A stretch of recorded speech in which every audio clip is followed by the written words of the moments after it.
Jadi di sini indah sekali. Para ulama soleh, hafal Quran, menulis kitab hadis, dekat dengan Allah, saling menghormati satu sama lain. Walaupun beda pendapat, tapi masih bisa minum teh sama-sama, tersenyum sama-sama, dan ada dalam kebaikan. Antum bukan imam besar, jadi makmum juga jarang, hafal Quran juga tidak, hadis belum dituliskan, Masya Allah. Kenapa masalah ini jadi pada ribut? Yang kunut benar, yang tidak kunut benar, yang salah, yang tidak sholat subuh. Selesai.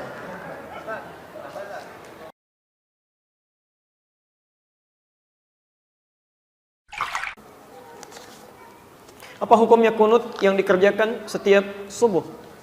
Taib, Anda berbicara hukum, berarti saya mesti jelaskan turunan hukum. Ingat, bedakan ini ya, ada hukum dan sikap hukum, itu beda. Hukum dan sikap hukum. Kalau sikap hukum, itu pilihan seseorang untuk menentukan dan memilih hukum mana yang sesuai.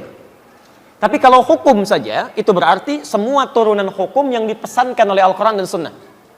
Misal, hukum tentang bismillah, itu bisa dibaca 4 cara dalam sholat, seperti saya terangkan tadi malam. Bisa dijaharkan, disirkan, tidak dibaca sama sekali, atau dibaca rakaat pertama, selanjutnya tidak. Tapi sikap kita terhadap itu memilih salah satu. Itu sikapnya. Nah, kadang-kadang mohon maaf, kalau hukumnya sudah ada pilihan, tapi sikap hukumnya berbeda, sepanjang dalam kerangka hukum itu tidak perlu kita kemudian berselisih. Sepanjang dalam kerangka hukum yang sama. Karena kita tidak mungkin memaksakan seseorang selalu sama dengan kita.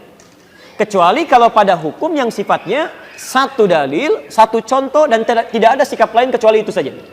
Seperti saya terangkan dalam kesempatan tadi malam. Nah, sekarang tentang kunut. Kisahnya dimulai di saat Nabi SAW dalam fase dakwah, ya, di awal-awal masa Islam di Mekah, tiba-tiba kedatangan tamu dari distrik Bi'r Ma'unah. Bi'r Ma'unah, agak banyak ini. Ya. Menyampaikan bahwa, ya Muhammad, ya Rasulullah, di tempat kami orang-orang yang masuk Islam. Semuanya masuk Islam.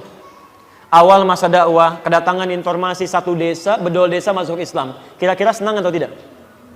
Senangnya luar biasa. Maka mereka minta dikirimkan guru-guru untuk mengajar. Dikirimkanlah oleh Nabi SAW 70 orang penghafal Quran. 70 orang penghafal Quran. Di saat-saat masa awal-awal keislaman, tidak banyak penghafal Quran. Dikirimkan 70 orang ke sana. Singkat cerita, ketika beliau sedang menunaikan sholat, dalam riwayat disebutkan sholat subuh, yang lain mengatakan sholat maghrib, tiba-tiba turun malaikat Jibril menyampaikan bahwa orang-orang tadi yang datang kepada Muhammad, mereka menipu. Karena ternyata orang-orang itu ketika sampai di Bir Ma'unah semuanya dizalimi, bahkan dieksekusi dan syahid. Ya, jadi mereka semua dibantai, dibunuh. Jadi ada yang menipu mengatakan masuk Islam, dikirimkan pengajar tapi kemudian disakiti, dizalimi.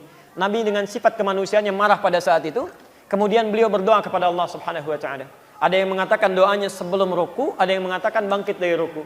Maka beliau mengatakan Allahumma adzib fulan, Allahumma al'anhum, ya Allah tolong hukum si fulan, tolong laknat si fulan. Bahkan disebutkan sebagian dari suku-sukunya, Bani Keda, Bani Keda, Bani Keda. Itu berlangsung selama sebulan. Berlangsung selama sebulan.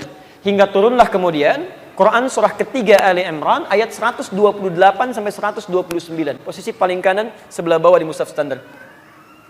Quran surah ketiga Ali Imran ayat 128 sampai 129.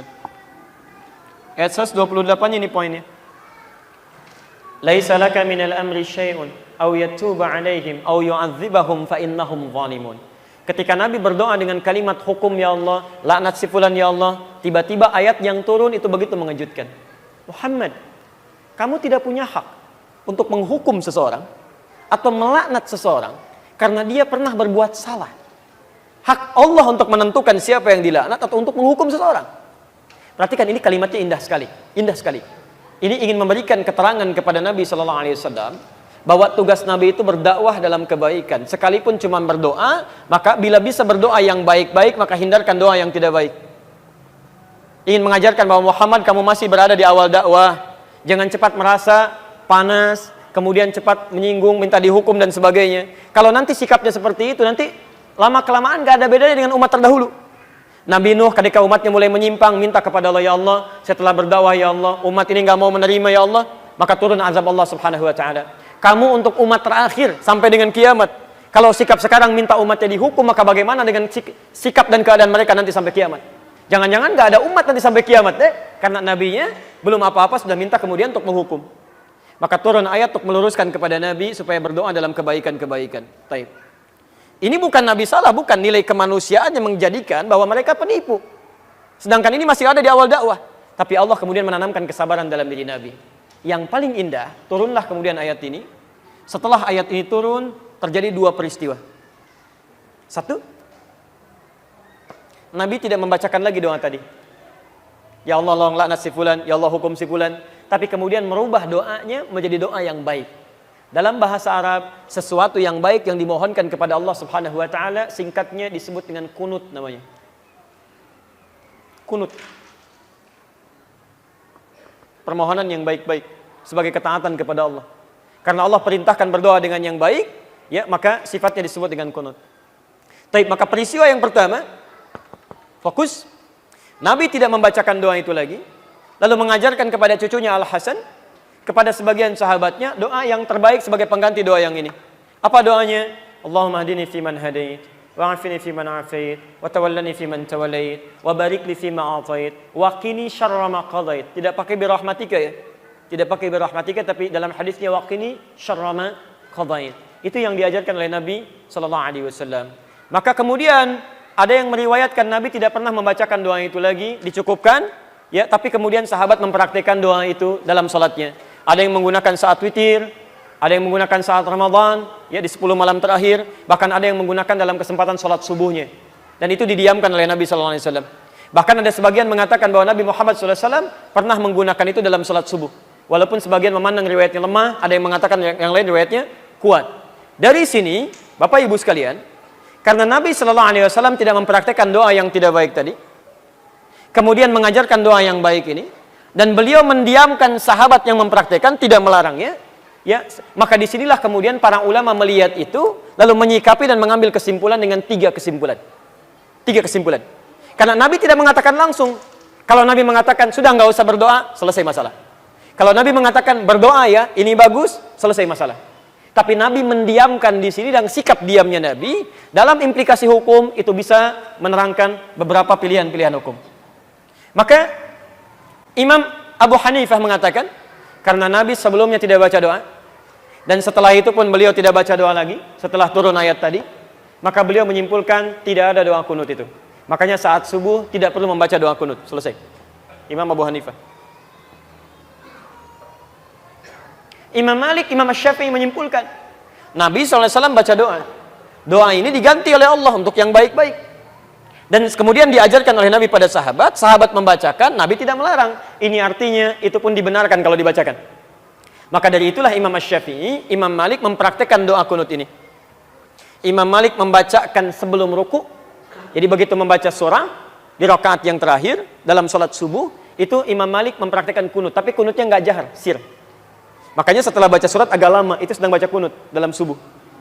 Imam Syafi'i memilih riwayat yang setelah ruku. Ruku i'tidal, sami Allahu liman hamida, Rabbana walakal hamd, lalu membacakan ini dalam subuhnya. Plus Imam Syafi'i, Allahumma hdini fiman hadait, dan seterusnya.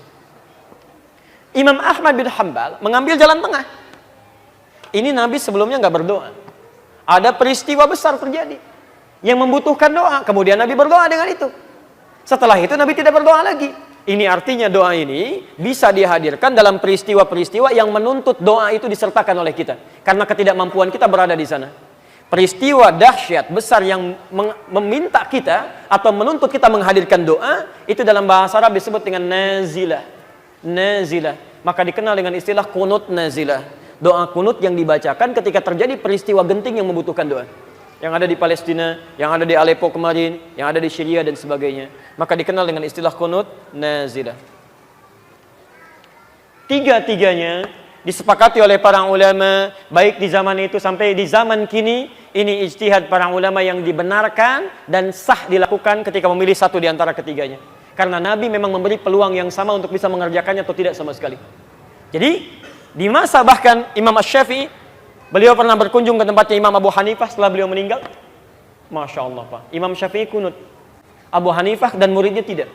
Begitu sampai ke tempat Imam Abu Hanifah, murid Imam Syafi'i mengatakan, ketika Imam Syafi'i diminta jadi imam, Syekh tafaddal, taumu bin nas, tusalli bin nas, Anda jadi imam. Murid Imam Syafi'i mengira Imam Syafi'i akan kunut. Mereka mengatakan pendapat kita akan unggul di sini. Tapi ternyata ketika sholat subuh, Imam Syafi'i tidak kunut. Tidak kunut. Apa kata muridnya setelah sholat? Syekh, lima lam taknut, kenapa Anda tidak kunut? Kata beliau, saya menghormati pendapatnya Imam Abu Hanifah yang berlaku di tempat ini. Masya Allah. Imam Syafi'i kunut, tapi ketika berkunjung di tempat yang tidak kunut, beliau tidak mempraktikkan kunut. Imam Ahmad bin Hanbal juga, Masya Allah, beliau kunutnya nazilah, tapi ketika beliau berada di tempat Imam Syafi'i, beliau kunutnya kunut seperti biasa, bukan nazilah lagi.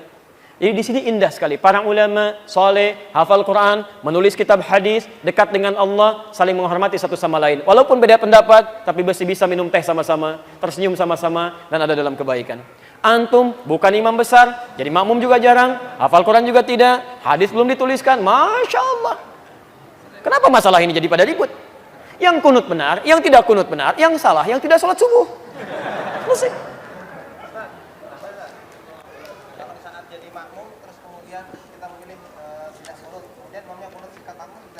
Baik, ini pertanyaan selanjutnya, sama di sini ya dengan kertas. Baik. Nah, sekarang selesai sederhana. Jika imamnya kunut, antum ikut kunut. Mengaminkan, selesai. Ya, persoalan mengangkat tangan atau tidak itu persoalan lain. Tidak harus mengaminkan mengangkat tangan. Saya tadi subuh imamnya kunut. Saya mengaminkan tapi tidak harus mengangkat tangan. Kalau imam dia berdoa boleh mengangkat tangan. Ya, jadi begitu mengatakan Allahumma hadina fiman hadait, saya katakan amin. Karena makmum itu tugasnya mengikuti imam. Dan kalaupun imamnya nggak kunut, antum biasa kunut, antum nggak usah kunut. Apalagi imam salam, antum sujud sahwi itu nggak usah.